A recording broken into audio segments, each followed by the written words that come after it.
একবার ক্যান্সার হয়ে গেলে জীবন নিয়ে বেঁচে থাকায় যেখানে বড় যুদ্ধ, সেখানে মাঠে ফিরে আসা যেন বিলাসিতা।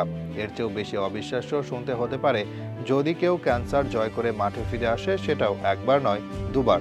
হ্যাঁ, যদি রূপকথার গল্প মনে হয় তবে জেনে নিন এখন এমন এক খেলোয়াড় সম্পর্কে জানবেন যিনি চ্যাম্পিয়ন্স লিগে বার্সেলোনাকে হারানোর ম্যাচে অতিরিক্ত সময়ে গোল করে ইন্টার মিলানকে টিকিয়ে রেখেছেন। আর সেই একই খেলোয়াড় কিনা দুবার ক্যান্সারকে জয় করে মাঠেও ফিরে এসেছেন। তিনি শুধু মাঠেই ইন্টার মিলানের হিরো নন, তিনি অসংখ্য ক্যান্সারে আক্রান্ত রোগীর জন্য বড় অনুপ্রেরণা। যারা আশা করতে পারে তাকে দেখে একদিন তারাও সুস্থ জীবনে ফিরে আসবেন। এতক্ষণ ধরে যার সম্পর্কে শুনলেন তার নাম ফ্রান্সেসকো আকারবি। 37 বছর বয়সী এই ইতালিয়ান খেলেন ডিফেন্সে। ক্যারিয়ারের বেশিরভাগ সময় কেটেছে লোনে কিংবা ছোট দলের হয়ে প্রতিনিধিত্ব করতে গিয়ে। পাভিয়া, রেনেতে, স্পেসিয়া, রেগিনা, জিওনা, সিয়েভো, সসুলু সহ অনেক অখ্যাত ক্লাবে খেলেছেন তিনি। যদিও এগুলো তার ক্যারিয়ার নিয়ে আলোচনা করার মতো না। জীবনে এমন কিছু জেতেননি যেসব দিয়ে রোল মডেল বনে যাবেন। তবে এভাবেই ঘুরে ঘুরে কেটে যাচ্ছিল তার ক্যারিয়ার। বাঁধ সেধে বসে 2013 সাল, ধরা পড়ে ক্যান্সার। এতে কি হতে পারে সেটা আর আলাদা করে উল্লেখের প্রয়োজন নেই। তবে এমন পরিস্থিতিতেও হাল ছেড়ে দেননি তিনি।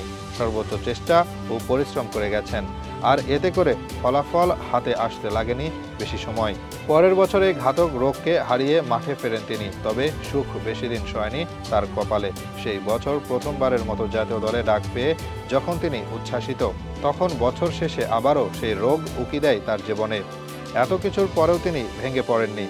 একজন সৈনিকের মতো লড়াই করেছেন তিনি, আবারও সুস্থ হয়ে ফিরেছেন মাঠে। দুবার এমন রোগকে হারিয়ে দেওয়া কোনো সহজ কথা না। তবে এই কঠিন ব্যাপারটা সহজ করেন ফ্রান্সেসকো আকারবি।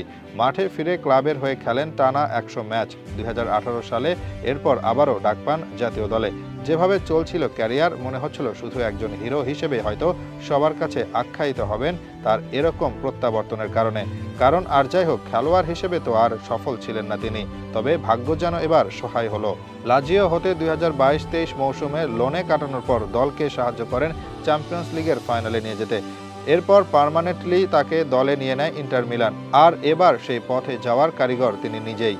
প্রথম লেগে 3-3 গোলে ড্র করার পর দ্বিতীয় লেগে 2-0 গোলে এগিয়ে যায় ইন্টার। এরপর 3 গোল করে খেলায় ফিরে আসে বার্সেলোনা। সবচেয়ে বড় টান নিয়ে আসেন তিনি। খেলা শেষ হতে যখন 2 মিনিট বাকি, ইন্টার মিলান যখন ঘরে ফিরবে, সেই সময় গোল করে ম্যাচে আনেন সমতা, যা গড়ায় অতিরিক্ত সময়। সেখানে আরও এক গোল করে ম্যাচ জিতে নেয় ইন্টার। আর এভাবেই শুধু ক্যান্সারকে হারিয়েই হিরো হননি, হয়ে গেছেন তারকাও।